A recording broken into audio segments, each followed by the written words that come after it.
Hello everyone, I hope you are having a good day today. और good day इसलिए भी है because today we are going to complete our first chapter that is fundamental unit of life. और इसका एक second part भी हम extra पढ़ते हैं for NTS examinations and that is related to cell division and cell cycle. Okay, तो उसको हम नेक्स्ट टाइम से स्टार्ट करने वाले हैं। उसके पहले आज हमारा जो बेसिक्स है सीबीएसई के रिलेटेड जो सारा चैप्टर है और उसमें हमने कुछ एक्स्ट्रा भी पढ़ा हुआ है, जो चैप्टर है that is fundamental of unit of life, आज हम उसको खत्म करने वाले हैं। So finally we will be done with our first chapter. Okay, so I hope आपके जो सारे इतने सारे जो क्लासेस हुए अभी तक, तो आपने इसको एंजॉय किया और सारे आपके जो चैप्टर है वो पूरा आपको क्लियर है और जो भी डाउट्स थे वो भी क्लियर हो गए। एंड आई होप आपने अपने होमवर्क्स भी अब तक मुझे बहुत सारे लोगों ने सबमिट किए बट बहुत सारे लोगों ने किया नहीं है, तो प्लीज़ टाइम निकालो और उसको अच्छे से सॉल्व करो ताकि आपका ये चैप्टर जो है वो जल्दी से जल्दी लिख के भी ख़त्म हो जाए। ठीक है, तो जो भी आपके डाउट्स हैं उनको भी हम क्लियर कर लेंगे इन टू कमिंग सेशंस ऑल्सो। ठीक है, तो ये वीक हम लोग जैसे ये चैप्टर खत्म हो जाएगा, so we will spend the next 2 classes for discussing your doubts and we will write all of the question answers which are essential into this chapter। ठीक है, तो मैं आपको 2 classes इसलिए दूंगी इस वीक की कि आप इसमें आपका सारा जो राइटिंग वर्क है उसको कंप्लीट कर लो। ओके, सो प्रैक्टिस भी मैक्सिमम होना ज़रूरी है ताकि आपको भी पता चले कि जो सारी चीज़ें हमने पढ़ी है वो समझ में आ रही है कि नहीं आ रही है। ठीक है, so let's begin with our chapter today and that is next part of the organelles which we are going to study about is the non membranous organelle. तो नॉन मेम्ब्रेनस ऑर्गेनल यानी जिसको मेम्ब्रेन नहीं है। हमने अभी तक जो organelles पढ़े हुए थे उनमें we had talked about how organelles are divided into single membranous, double membranous and non membranous. ठीक है, तो उसमें से एक और है जो मेम्ब्रेनस है but this is called as ergastic body. Ergastic body यानी the ones which are non living components of the cell. अभी तक जो भी हमने देखा था वो फंक्शनल लिविंग कंपोनेंट्स थे, अभी जो हम लोग देखने वाले हैं वो एक नॉन वी कैन से ऑर्गेस्टिक बॉडीज में आने वाले हैं। ओके, तो हमारा जो सबसे पहला नॉन मेम्ब्रेनस ऑर्गेनल आज हम जो पढ़ रहे हैं वो है ribosome. Okay, so ribosomes are they are also called as the engines of the cell। ठीक है, क्यों इंजन क्यों बोला गया? Because they run the cell. Okay, तो सेल के अंदर जो भी सारी इसेंशियल चीजें हैं for doing the process of protein synthesis, for synthesizing different kinds of proteins, for making into enzymes, for making into different kinds of components of the cell, building blocks of the cell, इनके सबके लिए लगने वाला protein जो है वो बनाने वाला factory is protein factory is ribosome. ठीक है, तो इसका फंक्शन जैसे मैंने आपको बोल दिया कि इसका function is synthesis of protein. Okay, तो सबसे पहले इसको ऑब्जर्व किया था क्लॉडी ने। ठीक है, और उसका नाम दिया था अबाउट राइबोसोम। और फिर जाके these are present into every cell of living organisms। जो भी सारे living organisms है, right from bacteria, right from prokaryotes, right from say all of the eukaryotes, basic जो सारे simple eukaryotes से लेके complex eukaryotes तक और फिर multicellular कॉम्प्लेक्स ऑर्गेनिजम्स तक हर एक के सेल में राइबोसोम प्रेजेंट होता है। विदाउट राइबोसोम इसका फंक्शन कोई भी सेल का फंक्शनिंग नहीं हो सकता। ठीक है, then it is also the smallest organelle which is present into the cell, क्योंकि ये नंबर में बहुत ज्यादा होता है और इसका काम बहुत छोटा सा है, that is protein synthesis. Not छोटा सा, actually it is a very huge and important task to be followed, but then there are many ribosomes involved, so hence इसका साइज जो है वो छोटा होता है काफी। ओके, देन जैसे हम इसके बारे में बोलते जा रहे हैं कि ये प्रोटीन सिंथेसिस करता है, तो the process of protein synthesis जो हमारा डीएनए है उसके ऊपर कुछ इन्फॉर्मेशन लिखा हुआ है, उस इन्फॉर्मेशन को लेके आना सेल के अंदर और उस इन्फॉर्मेशन को प्रोसेस करके उसके अकॉर्डिंग उसको लगने वाला प्रोटीन बनाना, ये सारी प्रोसेस जो है वो राइबोसोम करता है। ठीक है, सो इस ribosome becomes the most important organelle of the cell again. Okay, because of which also it explains why it is present in all kinds of cells। every cell has ribosome, ऐसा कोई भी cell नहीं है जिसमें ribosome नहीं होता है। ठीक है, नाउ राइबोसोम्स जो है उसका स्ट्रक्चर जो है वो काफी सिंपल सा स्ट्रक्चर है। उसमें 2 सब यूनिट्स होते हैं, एक होता है एक अपर सब यूनिट और एक लोअर सब यूनिट। ठीक है, ऐसे 2 सब यूनिट्स होते हैं राइबोसोम के अंदर, बट देन अगेन इसके टाइप्स है, तो टाइप्स के अकॉर्डिंग ये सब यूनिट्स भी चेंज हो जाते हैं। जैसे फॉर एग्जांपल राइबोसोम्स को अगर हमें स्टडी करना है, ठीक है, तो राइबोसोम्स के 2 मेजर हम टाइप्स को डिवाइड कर देते हैं इनटू 2 कैटेगरीज। एक होता है prokaryotic ribosome,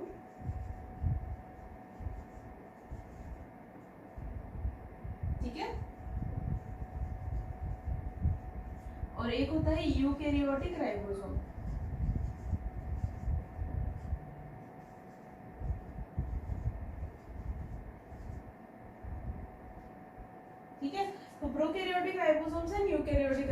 ribosomes. Prokaryotic ribosome और यूकैरियोटिक राइबोसोम्स में फर्क क्या है? Okay, so now when we were talking about structure of the cell, तब मैंने आपको प्रोकैरियोट यूकैरियोट एक्सप्लेन किया हुआ था, और प्रोकैरियोटिक सेल और यूकैरियोटिक सेल का डिफरेंस मैंने बताया था दैट प्रोकैरियोटिक सेल में राइबोसोम जो होता है वो 70S राइबोसोम होता है, और यूकैरियोट्स में जो होता है वो 80S होता है। ठीक है, तो ये 70S ribosome and 80S ribosome यहाँ पे आ गया, ये क्या है? ठीक है, तो S जो है इसमें से, ये इसका यूनिट है, इसको हम बोलते हैं स्वेटबर्ग्स यूनिट। ओके, तो स्वेटबर्ग नाम के साइंटिस्ट ने एक्चुअली जब सेल का लाइसिस किया, यानी सेल को ब्रेक करके उसके कंपोनेंट्स निकाले और उनका सेंट्रीफ्यूगेशन किया था।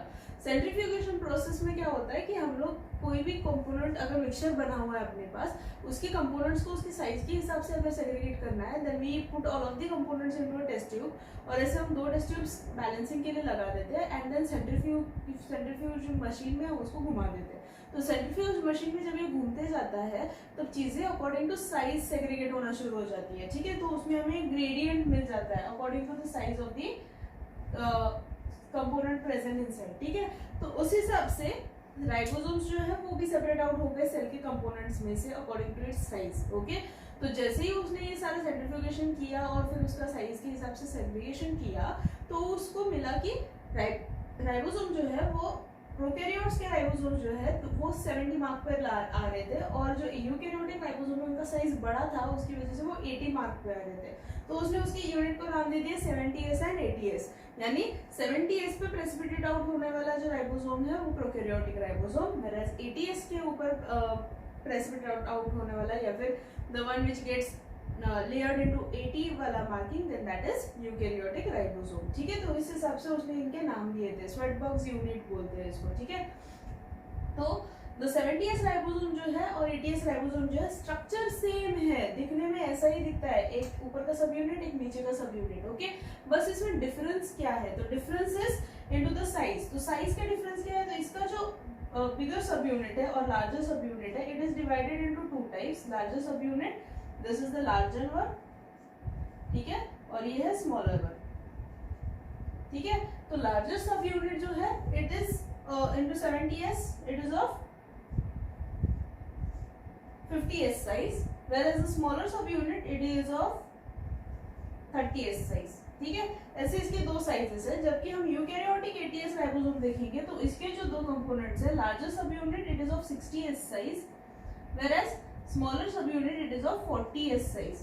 ठीक है, तो अभी आप बोलोगे कि अगर ये दोनों सबयूनिट एक साथ अटैच होके बन रहा है राइबोसोम, तो इसका नंबर तो कुछ काउंट में आ नहीं रहा, बिकॉज 50 + 30 इज 80, जो कि यहाँ पे है, और 80 का देखेंगे तो 60 + 40 इट इज 100, बट जबकि ये 80 है, तो ये ऐसा कैसे है ना? तो राइबोसोम जो है उसके ये जो 2 सब यूनिट है, जब ये एक दूसरे के ऊपर फिट होते हैं, अटैच होते हैं, it is something like this. ऊपर का sub unit it is hollow from inside, ठीक है, और जो नीचे का सब यूनिट है उसमें एक नॉच होता है।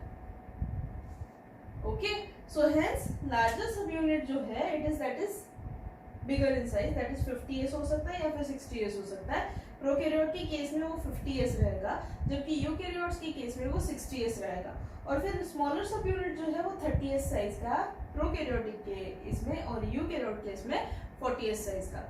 जब ये दोनों सब यूनिट को हम अटैच कर देते हैं, when they overlap and cover each other, so ये जब overlap and cover each other कर लेता है, तो इस कंडीशन में ये जो कुछ सब यूनिट्स उसका साइज है वो ओवरलैपिंग में अंदर अटैच हो जाता है और वो मर्ज हो जाता है। तो मर्ज हो जाने की वजह से the size gets reduced a bit. Okay, तो ये जो सब यूनिट जब अटैच हो जाता है तब ये एक सिंगल राइबोसोम बनता है, और फिर उसका साइज रिड्यूस होने की वजह से the count which is reduce 20S वाला सब यूनिट जो है वो यहाँ पे गया अंदर, और फिर बच गया क्या 80S सब यूनिट। वैसे ही यहाँ पे 80 में से 10 अंदर चला गया और बच गया 70S। तो इस हिसाब से राइबोसोम का structure, larger sub unit and smaller sub unit, उसके टाइप्स 70S एंड 80S, उनके subtypes 50S and 30S, 60S and 40S, and then ribosome it is called as protein factory of the cell. Okay, so hence its function is protein synthesis.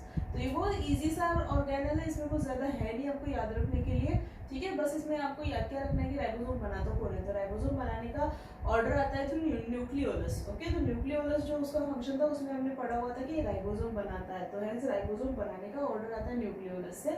Ribosome cell के cytoplasm में होते हैं, ribosome RER पे होते हैं, ribosomes का function is जो cell के न्यूक्लियस के थ्रू ऑर्डर आया हुआ है उसको लो, फॉलो करो और प्रोटीन बनाओ, ठीक है। So this is the only function of ribosome and it is the simplest organelle और सबसे easiest organelle, okay, सबसे छोटा भी है, okay. Then coming to the next organelle, that is vacuoles, ठीक है। तो now vacuoles are again single membranous organelle, but they are orgastic bodies, okay. So they don't have any such self-functioning mode going into themselves, okay. तो जो vacuoles है, these are membrane-bound organelles which are present into plant cell and animal cell both, ठीक है। But इसमें difference क्या है? Plant cell में जो वैक्यूल होता है वो काफी बड़े साइज का होता है, जबकि एनिमल सेल का वैक्यूल जो है वो काफी छोटे साइज का होता है। एनिमल सेल में वैक्यूल्स छोटे छोटे साइज के आपको दिखाई देते हैं, जो वो मेजरली बनते हैं through Golgi apparatus।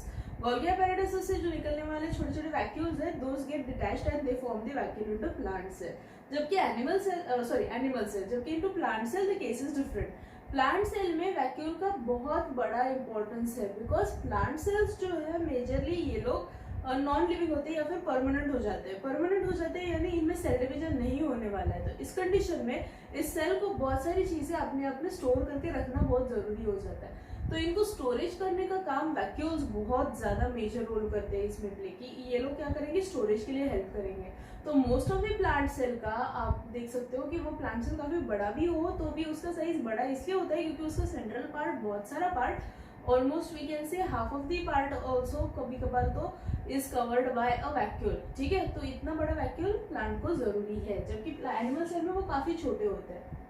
Then vacuole का जो आउटर मोस्ट कवरिंग है, जो उसका मेम्ब्रेन है, उसको हम बोलते हैं टोनोप्लास्ट, ठीक है। तो टोनोप्लास्ट से वो कवर होता है। इसके ऊपर आपको 1 मार्क क्वेश्चन आ सकता है। वैक्यूल के टाइप्स हम उसके स्टोरेज के हिसाब से या फिर उसके नेचर के हिसाब से हम उसको डिवाइड कर सकते हैं। जैसे for example food vacuole is for example into amoeba. तो अमीबा जब भी फूड को एनगल्फ करता है, it makes a vacuole, creates a vacuole and inside that vacuole the food is stored which is then digested there and then it is absorption वगैरह ये सारी processes वहाँ टेक प्लेस हो जाती है। तो ये सारी चीजें जो होती है वो एक वैक्यूल के अंदर हो रही है, hence it is called as the food vacuole, जो फूड प्रोवाइड कर रहा है, ठीक है। दूसरा वैक्यूल जो है वो sap vacuole. Sap vacuoles are present into plant cell. Plant cell जैसे मैंने अभी भी बोला कि प्लांट सेल में सबसे मेजर चीज क्या होती है, स्टोरेज का काम करती है। तो प्लांट सैप में होता है प्लांट का वाटर जो इसेंशियल है उसको, और उसके अंदर में शुगर्स होती है जो उसको इसेंशियल है फॉर द डेवलपमेंट। तो ये दोनों चीजों को मिला के प्लांट का सैप बनता है, और ये प्लांट का सैप जो है उसको स्टोर करने के लिए कौन काम में आता है, वैक्यूल काम में आता है। And then third is the contractile vacuole. Contractile vacuoles are the vacuoles which can change their shape. So according to the cells need, ये जो vacuoles है ये अपना shape change कर सकते हैं, अपना size change कर सकते हैं। Contractile vacuoles can move in, move out, यानी कि ये जो जैसे for example into amoeba again, contractile vacuole जो है उसके थ्रू वो पानी अंदर ले सकता है, exchange of water and waste कर सकता है, और फिर जाके इसमें से वापस इस सेल को खोल के इस वैक्यूल को बाहर फेंक देता है। तो ऐसा वैक्यूल जो बन सकता है और फिर निकल भी जा सकता है, ऐसा वैक्यूल जो है इसको हम बोलते हैं कॉन्ट्रैक्टाइल वैक्यूल। ओके, तो ये 3 टाइप्स ऑफ वैक्यूल से जनरली हम स्टडी करते हैं। फूड वैक्यूल, इसका नाम आप सुनते जाओगे, sap vacuoles, and then is contractile vacuole. Okay, तो जैसे मैंने पहले भी बोला इनका फंक्शन बहुत इजी है। Functioning is first storage. तो जैसे पहले भी मैंने बताया था कि फूड को स्टोर करना, सैप को स्टोर करना, इसका काम वैक्यूल्स करते हैं। तो it acts as a store house, जैसे हमारे घर में होते हैं जिसमें हम सारी चीजें रख देते हैं, वैसे ही प्लांट के अंदर vacuoles are used for storage, animals के अंदर vacuoles are used for storage. But then again plant में इनका बहुत मेजर रोल है एज कम्पेयर टू एनिमल और any other vacuole which is present to any other organism. ठीक है, second is it does osmoregulation. अभी osmo वाला word हमने कहीं सुना हुआ है? Yes, right, we have heard it into osmosis, right. तो ऑस्मोसिस क्या था?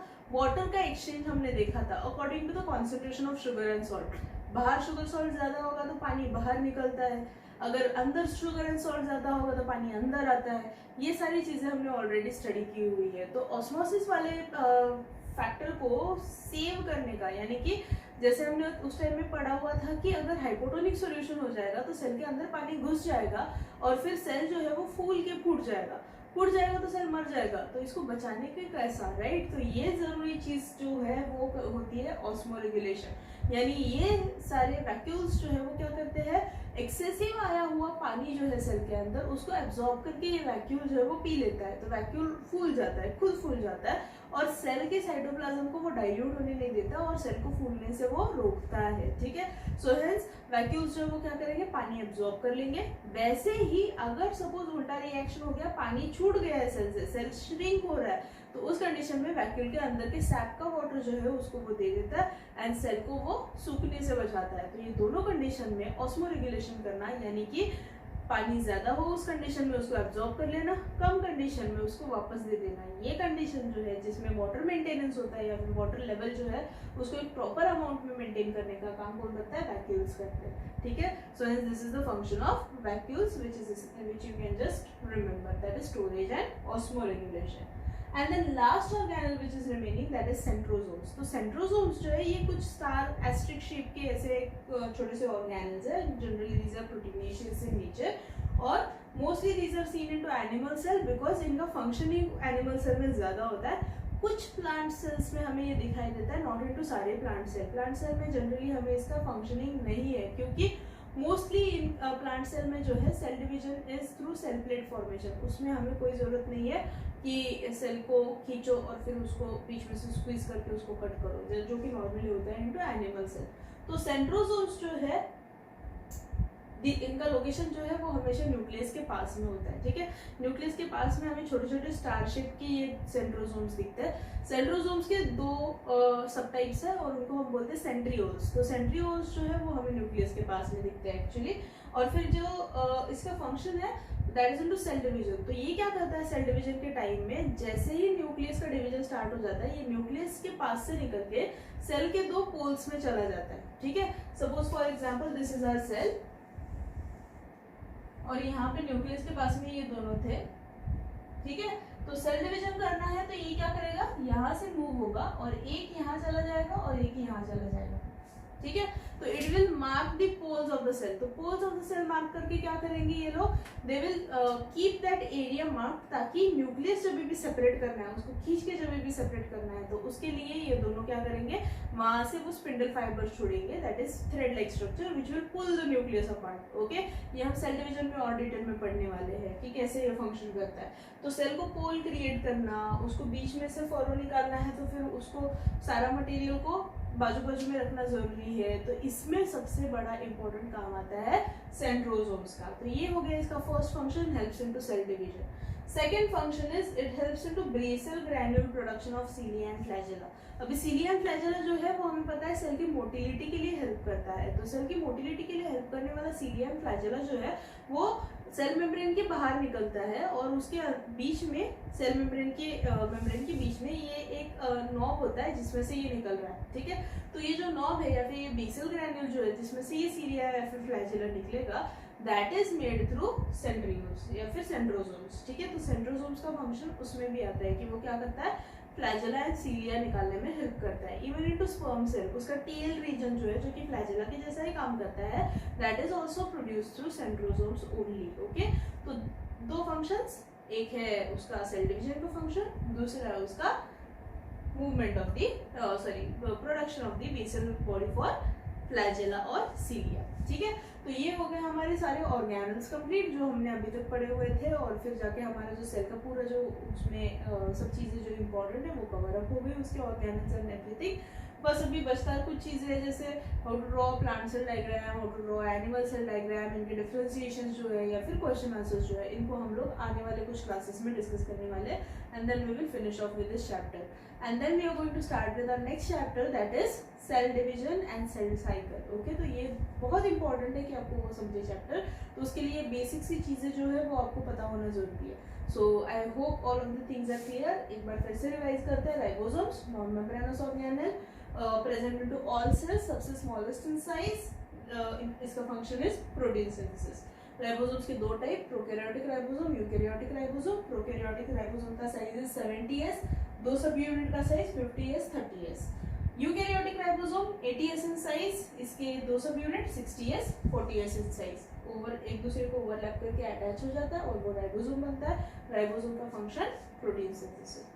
Vacuoles, vacuole is single membranous organelle present in both plant cell animal cell. Plant cell में काफी बड़ा होता है, एनिमल सेल में छोटा वैक्यूल होता है। इसका outer most covering is called as tonoplast. Vacuoles के तीन type, food vacuole, contractile vacuole, sap vacuoles. Function storage and osmoregulation, जब भी सेल को जरूरत है वो चीजें स्टोर कर लेगा, जब भी सेल को जरूरत है वाटर की वो देगा या फिर लेगा, ठीक है।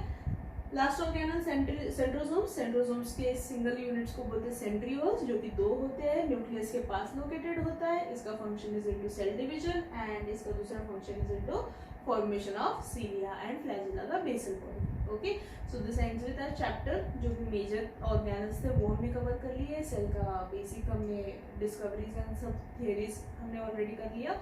Now next time we are going to talk about इस सेल साइकिल, वापस से बता रही हूँ, और फिर जाके हमारा होमवर्क और राइटिंग पार्ट जो है वो हम इस हफ्ते में कंप्लीट कर लेंगे। कुछ चीज़ें हैं जैसे डायग्राम ड्रॉ करना कैसा है ये वो, that we will finish in next class. Okay, so we'll stop here for today. I will provide you a few primary questions of the exercise today itself so that you can utilize the remaining timing into solving that and writing those question answers. Okay, please make sure that you are completing your notebooks on time. If you don't submit your homework on time, then actually I am going to put up your names on the group. Okay, so please make sure that you are completing your homework and ask me doubts if you have any. Okay, so I'll leave you with this today. Thank you and have a nice day.